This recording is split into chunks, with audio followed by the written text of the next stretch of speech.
All right, the birth of hip hop part 3.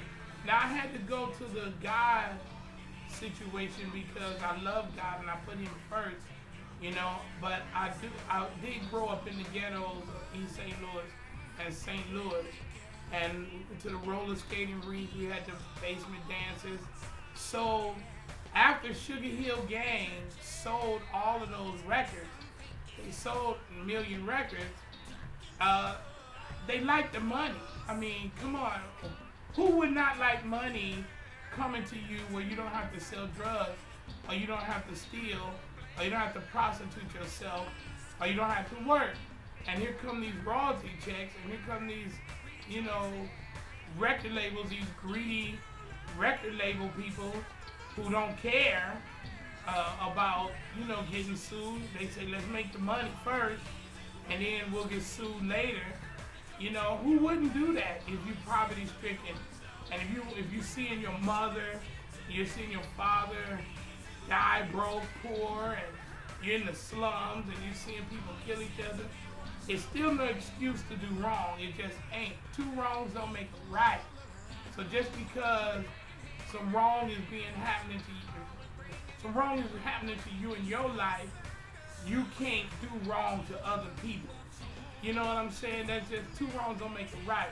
And that's not of God. That's the way the devil thinks. Because the devil didn't develop none of this. He can't persuade you. He can't guide you. He can only put stuff in front of your face. That's it.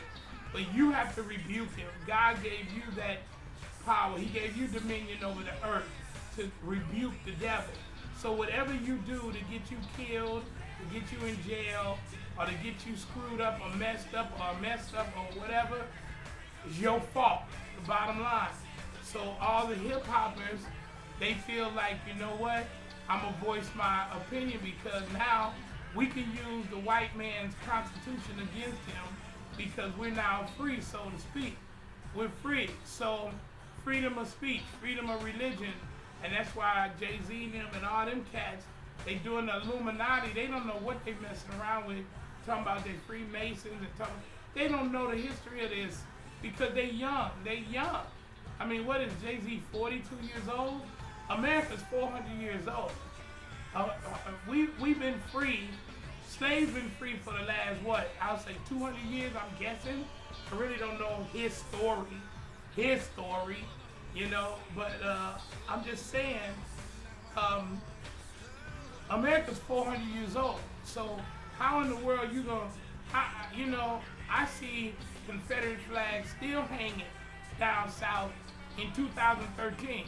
So how you gonna be a part of some religious cult, Mormons, who said black people can't go into the ministry because they're black, but then all of a sudden they changed it in the 70s or something like that? That's bull crap, man. I mean, for real though, it's controversy, but I don't care. It's real talk, man. How you gonna say you Baptist when the white man that owned you as a slave was Baptist? You know what I'm saying? How you gonna say you Baptist and you gonna be the same religion that people believe in slavery? You know, that ain't of God. That is not of God. How you gonna say you Muslim? How you gonna say you Muslim and you from Tennessee? How you gonna say you Muslim and you from Florida? How you gonna say you Muslim and you from Mississippi? You know, you can't say you Muslim. You ain't from Islam. What are you talking about, the Nation of Islam? Come on, Farrakhan, be cool, man. I mean, I appreciate all of that. I'm not trying to attack nobody's character because my character is not all that great, but at least I'm real, you know? And you gotta be real with it, man. You can't sit there and preach about being a Muslim. Malcolm X, you preach, and look what happened to him. You know, look what happened to Malcolm. That's messed up. Look what happened to Medgar Evers. Look what happened to Dr. Martin Luther King. If Dr. Martin Luther King and Malcolm X knew you niggas was gonna be Lil Wayne, and knew you niggas was gonna be Luke, and y'all got videos with big booty nasty women and stuff like that, and you talking about all kind of crazy crap on wax and stuff like that, you think they'd have took a bullet for you, man? You think they'd have took a bullet for you? I don't think so. I don't think they would have took a bullet from you. I think they would have shut their mouths and raised their family and lived to see their families grow up and love their families to have Christmas. Not take a bullet for your ignorant ass. Part 4 is coming up.